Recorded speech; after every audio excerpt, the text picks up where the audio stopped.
ओम नमः शिवाय। जय माता रानी। दोस्तों, आप देख रहे हैं आपका अपना यूट्यूब चैनल नूतन दीक्षित की रेमेडी। स्वागत है आप सभी का फिर से एक नई वीडियो में। दोस्तों, आज की वीडियो में हम बात करने वाले हैं कि माघ का चौथ, तिलकुट चौथ या फिर गणेश चतुर्थी का व्रत कब पड़ रहा है और यह व्रत कब मनाया जाता है, किस लिए मनाया जाता है और यह व्रत किसको नहीं करना चाहिए। जिनके संतान होती है यानी कि जिनका बेटा होता है, क्या वही लोग इस व्रत को कर सकते हैं, सब कुछ मैं इस वीडियो में बताने वाली हूँ। पूजा की विधि क्या होती है, व्रत किस दिन रखना है, व्रत का नहाय खाए कब होगा, व्रत को करने के लिए आपको किस प्रकार का भोजन करना चाहिए, सब कुछ इस वीडियो में आपको बताने वाली हूँ। वीडियो पूरा देखेंगे, संपूर्ण बातों का ज्ञान होगा। सारी बातों का ज्ञान करके किसी भी पूजा पाठ को करते हैं तो कोई गलती हमसे नहीं होती है। वीडियो शुरू करें उससे पहले यदि आप हमारे चैनल पर नए आए हैं तो सब्सक्राइब कर लीजिएगा, बेल आइकन को प्रेस कर लीजिएगा, साथ ही साथ वीडियो को लाइक और शेयर भी ज़रूर कर दीजिएगा। आप एक लाइक कर देते हैं तो हमें ये फील होता है कि हमारी वीडियो से आपको हेल्प मिली है या फिर हमारी वीडियो आपके लिए सहायकपूर्ण रही है। फटाफट से वीडियो को स्टार्ट करते हैं और सबसे पहले जानते हैं कि जो तिलकुट चौथ है यह व्रत क्यों किया जाता है और किस देवता का यह पूजा होता है। सबसे पहले तो आप यह जान लीजिए कि जो तिलकुट चौथ है वह गणेश चतुर्थी या फिर माघ के चौथ के नाम से जाना जाता है।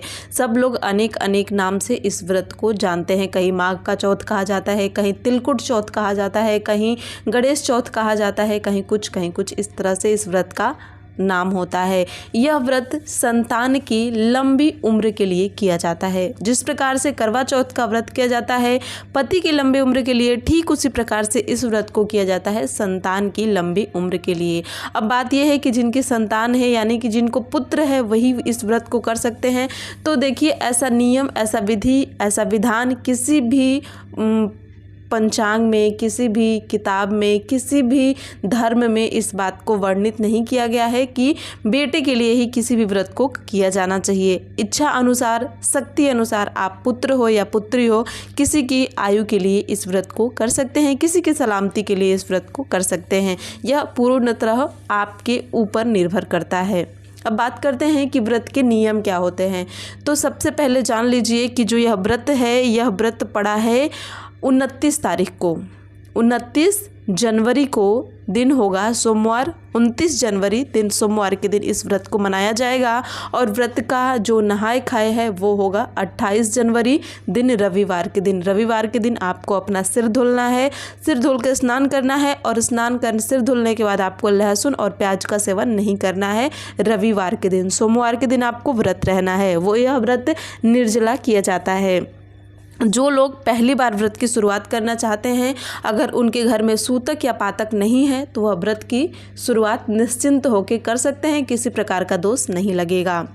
अब बात करते हैं कि जो हमारा व्रत का संकल्प होता है क्या लेना जरूरी होता है। तो ये जान लीजिए कि यदि आप पहली बार व्रत कर रहे हैं तो आपको व्रत का संकल्प लेना चाहिए, और यदि आप पहले से अपने व्रत को करते हैं तो आप संकल्प ले चुके हैं। हर बार संकल्प नहीं लिया जाता है।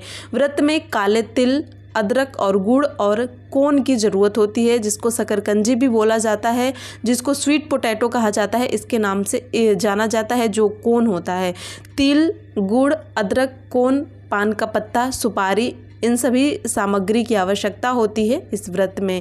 श्रद्धानुसार आप और भी फल मूल, मिठाई इत्यादि शामिल कर सकते हैं, लेकिन यह मुख्य चीज़ें होती हैं पूजा की जो कि ज़रूरी होती है। सूर्य भगवान को व्रत के दिन रात को अर्घ दें। सूर्य भगवान को अर्घ देने के बाद व्रत का पारण कर लिया जाता है। अनाज नहीं खाया जाता है।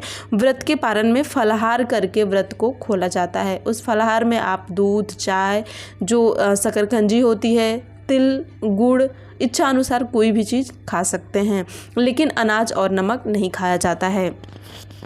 इस व्रत में गणेश जी की पूजा की जाती है। गणेश भगवान की कथा सुना जाता है और उसके बाद सूर्य को अर्घ देकर अपने व्रत को खोला जाता है।